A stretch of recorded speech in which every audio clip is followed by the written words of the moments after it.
भारत ने माउंट उलाउन में ज्वालामुखी फटने के बाद पापुआ न्यू गिनी को $10 लाख की राशि तत्काल राहत सहायता के रूप में देने की घोषणा की।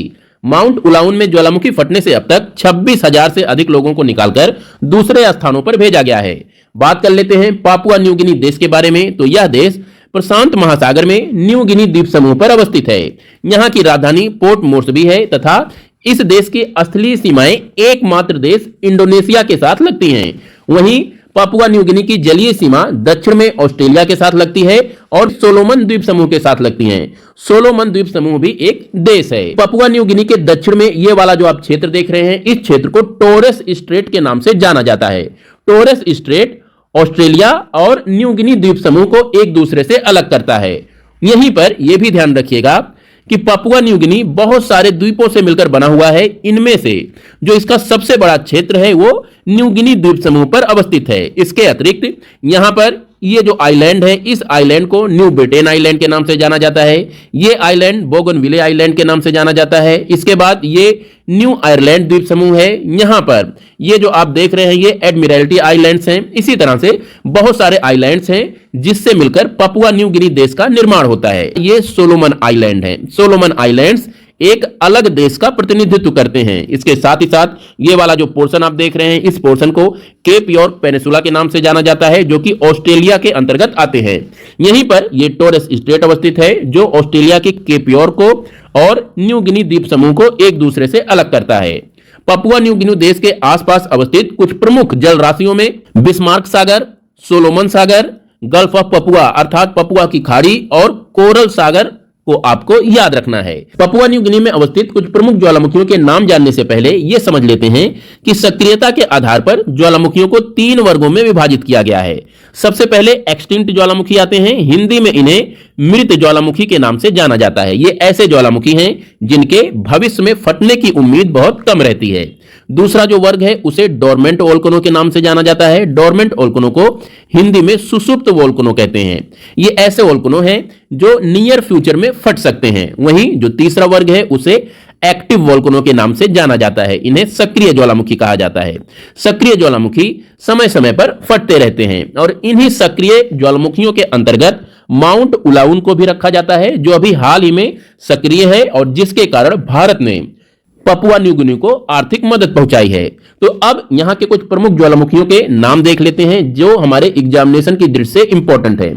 इनमें हमें याद रखना है मनारम ज्वालामुखी, कराकर ज्वालामुखी, लेंगीला ज्वालामुखी, उलाउन ज्वालामुखी और रबाउल ज्वालामुखी। इसके साथ ही साथ लेमिंगटन ज्वालामुखी। ये 7 ज्वालामुखी हैं जो हमें पापुआ न्यू गिनी देश से याद रखना है। अक्सर पूछा जाता है। यह ध्यान रखिएगा कि ये सातों के 7 ज्वालामुखी एक्टिव ज्वालामुखी के उदाहरण हैं। आप लोग एक्टिव ज्वालामुखी के उदाहरण जहां जहां भी हैं दुनिया में उन सबके नाम याद रखिएगा।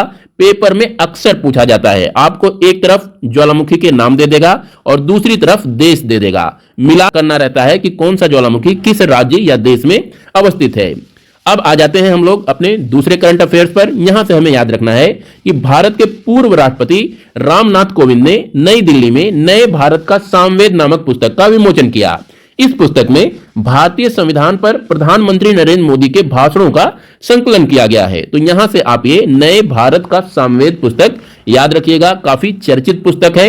रामनाथ कोविंद जी ने इसका विमोचन किया है। नेक्स्ट करंट अफेयर्स के अंतर्गत याद रखिएगा कि सरकार ने जूट वर्ष 2023-24 के लिए पैकेजिंग में जूट के थैलों के इस्तेमाल को अनिवार्य बनाने के लिए आरक्षण नियम मंजूर किया है। अनिवार्य पैकेजिंग नियम के अनुसार खाद्यान्न वस्तुओं की पैकेजिंग में 100% जूट के थैलों का इस्तेमाल किया जाएगा, जबकि चीनी की पैकेजिंग में 20% जूट के थैलों का इस्तेमाल किया जाएगा। ये 20% का फैक्ट आप याद रखिएगा कि चीनी के बोरों की पैकेजिंग के लिए 20% जूट का इस्तेमाल किया जाएगा।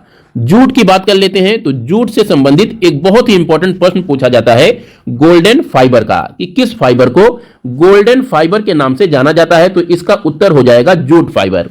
जूट फाइबर को गोल्डन फाइबर के नाम से जाना जाता है। इसके अतिरिक्त एक और क्वेश्चन पूछा जाता है यहां से कि निम्नलिखित में से कौन सा फाइबर नेचुरल फाइबर है। तो उसके अंतर्गत याद रखिएगा कि जूट भी एक नेचुरल फाइबर है। नेचुरल फाइबर के कुछ अन्य उदाहरण की अगर बात करें, जो सेलुलोज होता है जो कि पेड़ पौधों में होता है, इसे भी नेचुरल फाइबर के अंतर्गत रखा जाता है।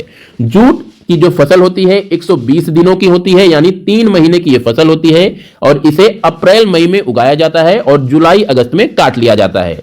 यहीं से ही एक फैक्ट और याद रखिएगा कि वैश्विक उत्पादन का लगभग 90% जूट का उत्पादन केवल अकेले भारत और बांग्लादेश मिलकर करते हैं। भारत वैश्विक जूट उत्पादन में लगभग 60% का योगदान देता है, वहीं बांग्लादेश लगभग 30% का योगदान देता है।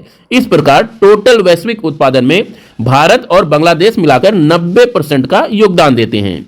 भारतीय राज्यों की अगर बात करें तो इनमें जो सबसे अधिक जूट उत्पादन के लिए जाना जाता है वो है वेस्ट बंगाल।